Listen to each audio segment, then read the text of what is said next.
Thank you. Good evening, everyone. I wanted to let the city know that I have declared a local emergency and issued a curfew for downtown Los Angeles to stop the vandalism, to stop the looting. Many businesses have now been affected by or vandalized.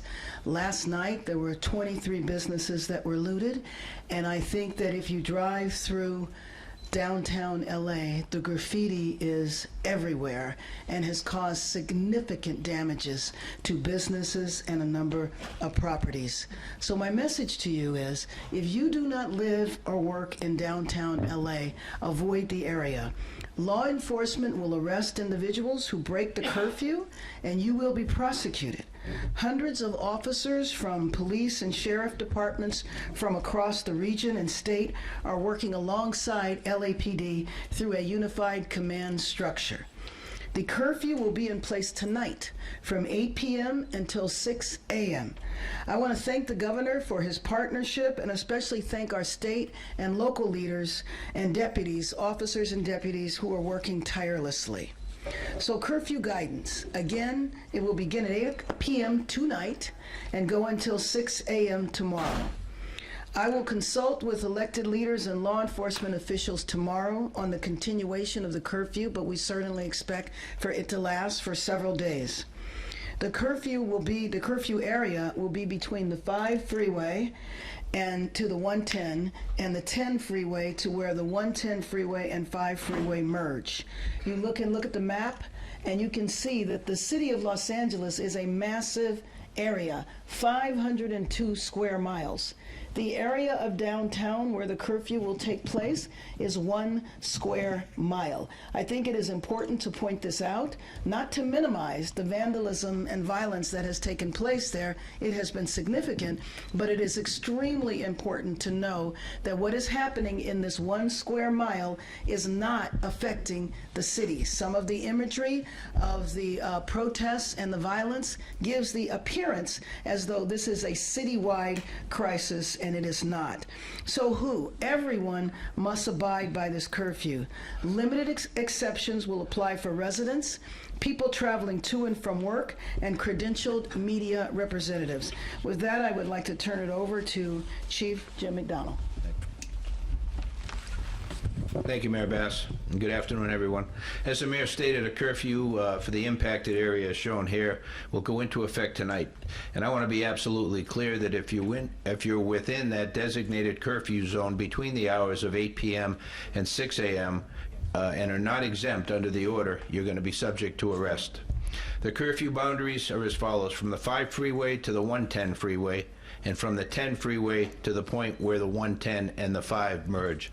Easier to look at it on that map for description. The curfew is necessary, a necessary measure to protect lives and safeguard property following several consecutive days of growing unrest throughout the city.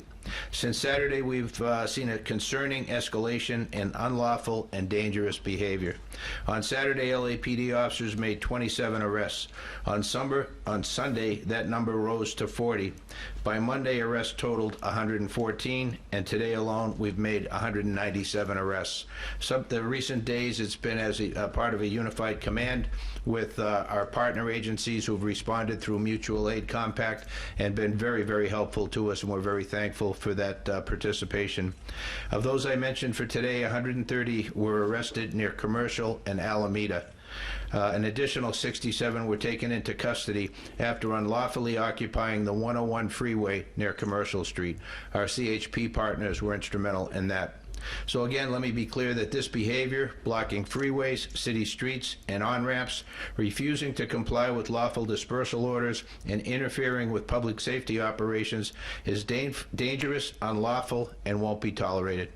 If you are in the curfew zone during the restricted hours without that legal exemption, you will be arrested. If you assault an officer in any fashion, you will be arrested.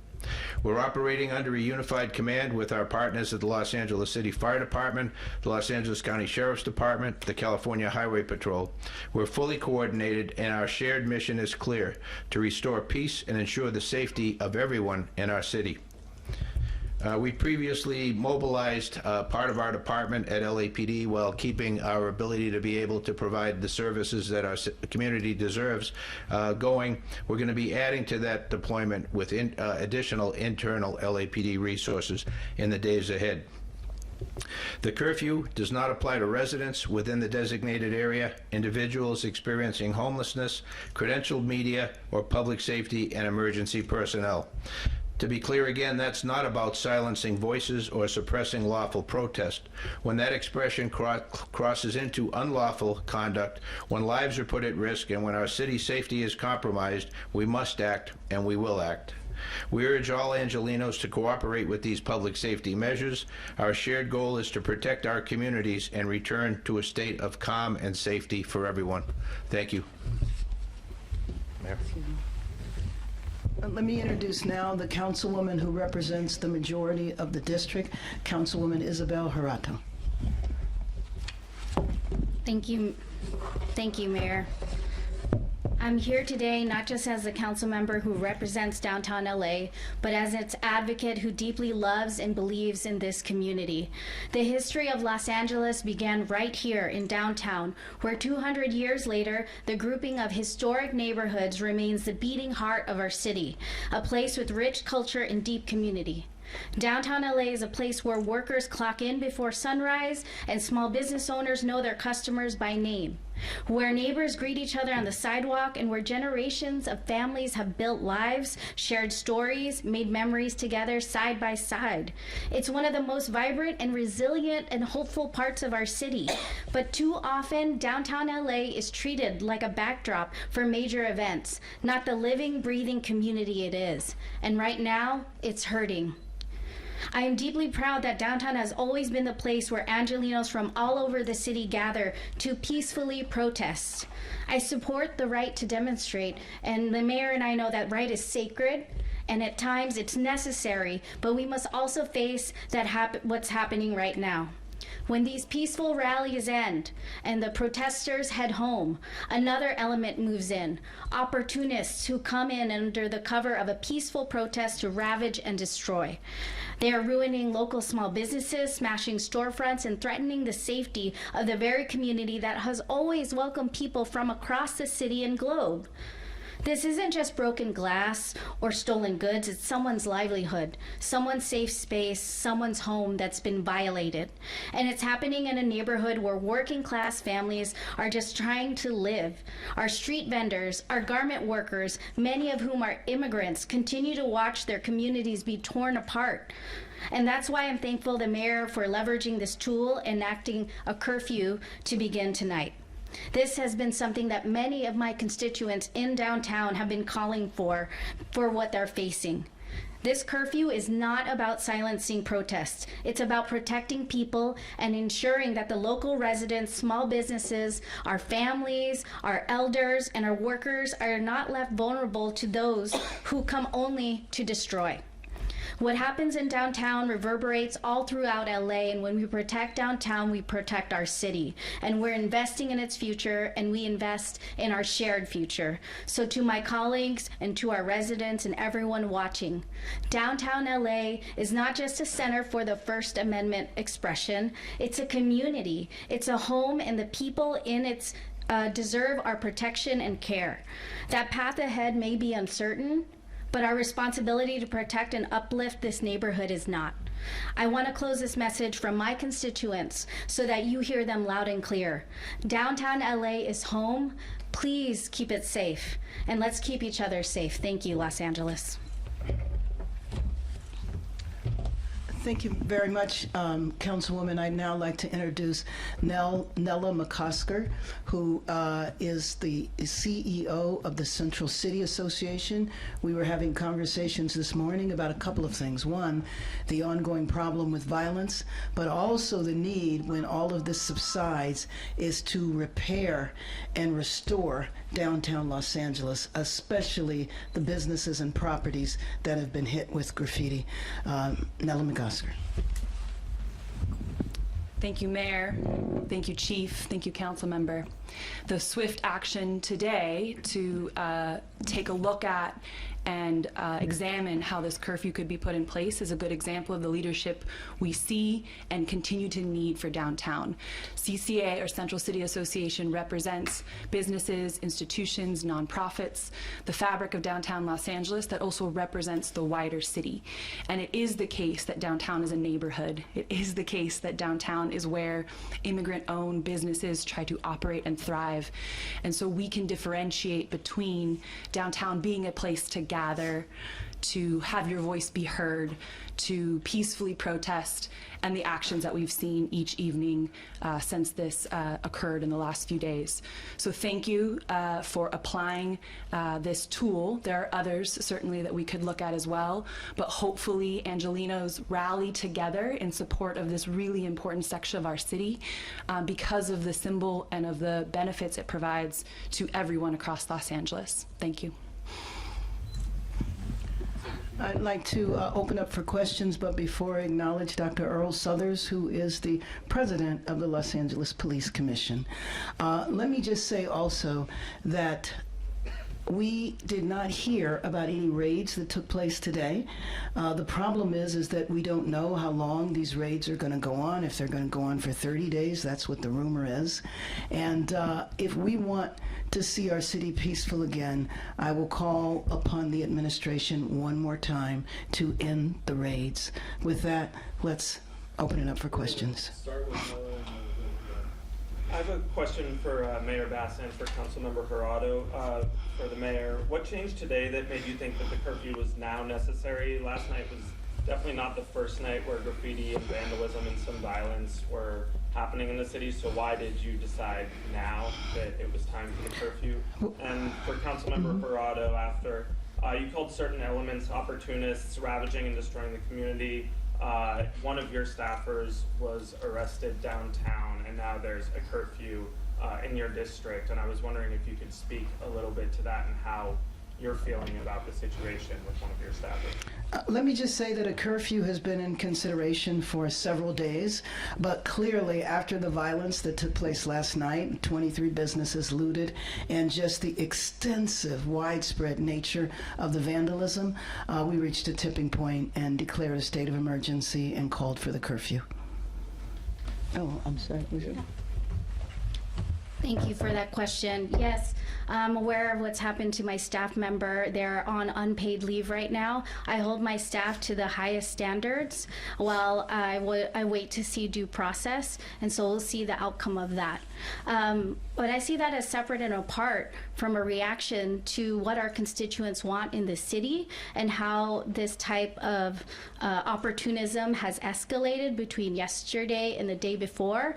And, you know, frankly, I admit my humility here and my beginnerness in that I'm new to downtown, but our downtown stakeholders have seen this multiple times over and had to basically develop their own strategies, and they saw the warning signs of how this could get worse, and they knew from past experiences that curfews have been ways in order to stem this and to calm the city once again, and it's but one tool that we can execute at this time. We're going to go right here and then we'll head on over to Thanks. Yeah, Mayor Bass, I know that you were referencing that there have been 23 businesses that have now been damaged, broken into, looted, looking at videos of the Apple Store and Adidas. Any sort of estimate of the cost of damage at this point with all this vandalism? And also, what is the latest on the Marines arriving here, and has there been anything else about what their mission will be? So there is not a financial estimate right now unless Nella has one. In the case of, Do you want to? it's millions. In the case Yeah. of some of the larger, retail stores, it's in the millions. But I don't know of the 23 what the total is. And I think it's really hard to estimate the vandalism from the graffiti. It's just widespread. I know that you have seen it. And as far as the Marines arriving Oh, here? I'm sorry, you did that's ask okay. that question. Who knows? I mean, I don't know if you know, Chief. I mean, the bottom line is that we're not told. Basically, we have to operate on rumors. So rumor has it that there's 700 Marines that are going to come here. I have no idea what they would do when they would get here. Right now, we have 100 National Guard whose sole mission is to protect the federal building downtown. That's 100. There's another 100 in Westwood protecting the federal building there, and I haven't heard of any protests that had anything to do with ICE taking place at the Westwood federal building, unless you have, Chief. Right. So we just don't know, and I think that's a problem with the administration, because to come in such a massive way and to make the announcements that all of this was going to happen and then not communicate with the local jurisdiction as to when, what, how, why, is really problematic. We're gonna go to Craig and then we'll head over there. Mayor, you mentioned at the beginning of the press conference the curfew to be in this evening, dusk to dawn. 8 p.m. tonight. Okay, 8 p.m. tonight until 6 a.m. 6 a.m.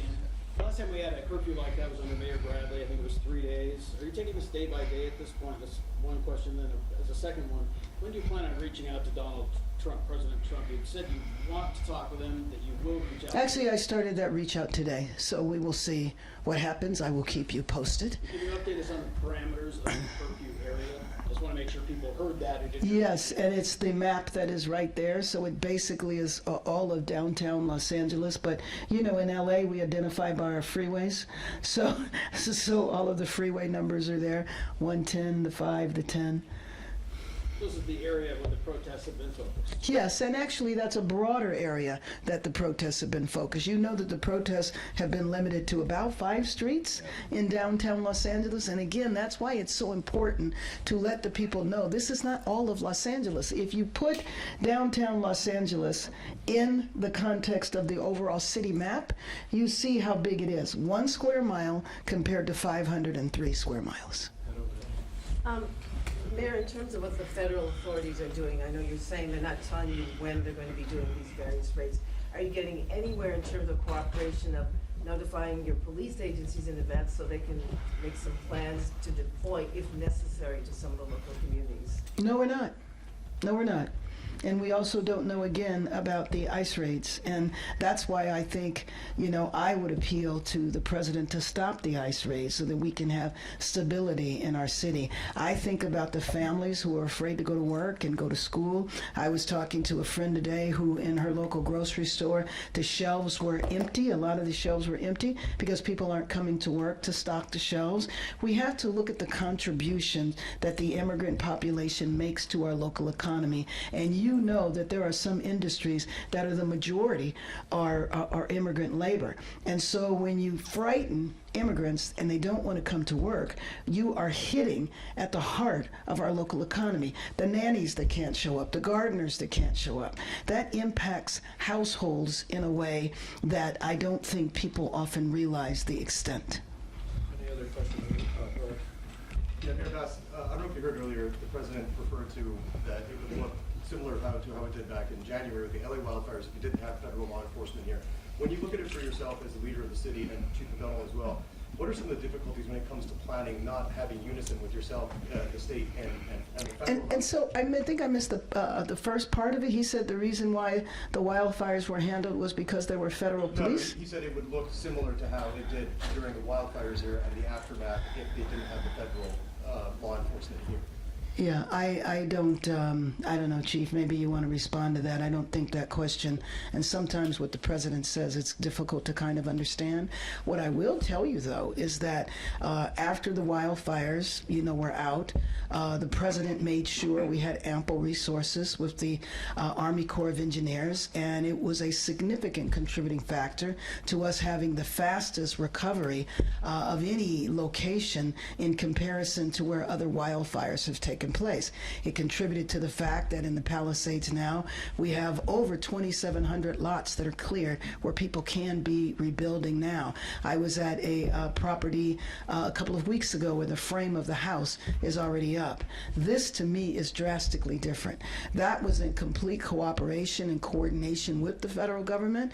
Right now, we are in the dark. We don't know when things are going to happen. One thing we're sure about, and I think the chief would agree with me, is that we have the capacity to address this situation here, and we don't need armies or National Guard, especially that we didn't even ask for. And the idea that the president took the power away from the governor to do this it was really just unacceptable. But Chief, did you want to, Sure. if you want to?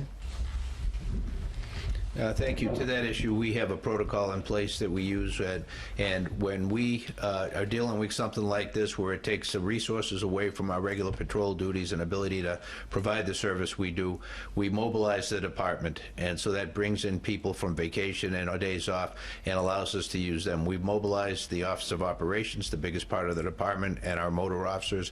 We're looking to expand that with additional officers from within.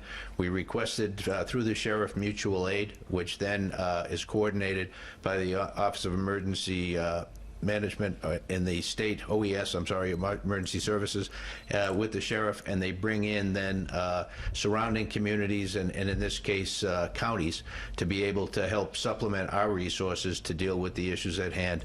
They are tremendous partners. We've worked very closely together for the past couple of days now, and I think we have seen a significant improvement in things, and we will continue to watch for that as we move forward. We're hopeful with this curfew that'll give us additional tool as well to be able to bring this chapter to a close. When we heard from you this weekend, you mentioned officers being overwhelmed and you needed to get into a position where you could make large-scale arrests, and that you were considering, that you said it was really too early to determine whether or not the National Guard was necessary on the city streets. Given what you just said, have you reevaluated the potential need for the National Guard? Yeah, and the I guess the sequence would be, as I mentioned, we request mutual aid, partner agencies from throughout, in this case, the 7-county area. The next step then, if we weren't able to handle the issue, is to request through the sheriff to the governor and the emergency OES at the state National Guard to be deployed. We are nowhere near that. In this environment, we believe we can do what we need to do with the resources that we now have access to, and I think we've seen a dramatic increase in arrests over the last couple of days. I believe that will continue, and that will help bring some order to what we've seen in the past few days. So, no. Hey, Chief, what does it mean? I'm seeing where the Emergency Operations Center at level 2 activation. What does that mean to the people of LA to know we're at level 2? Yeah, there's, anybody want to, yeah, go ahead. Probably more specifically, Chief Choi. Chief Chow, that's okay. Blake Chow from Office of Special Operations. So just like our Department of Operations Center across the hall, when we get into a emergency that needs to be managed, the EOC can be pushed up to a level 2, and that means all the other city departments that work for the mayor come in and have a rep here, and we're able to coordinate city response to anything that's going on within the city. That's what level 2 is. Let me also just add to your question that you were asking. You know, now that the president has taken over authority of the National Guard, Chief, when you were describing the way it should go, now that has been disrupted, and I think that that's important. I know one of the things that the chief said that we're going to focus on is trying to gather as many local resources as possible, and that includes Los Angeles police officers and trying to bolster the officers that will be stationed downtown, because downtown is where the crisis is right now. Yes, any other questions? All right, thank you very much.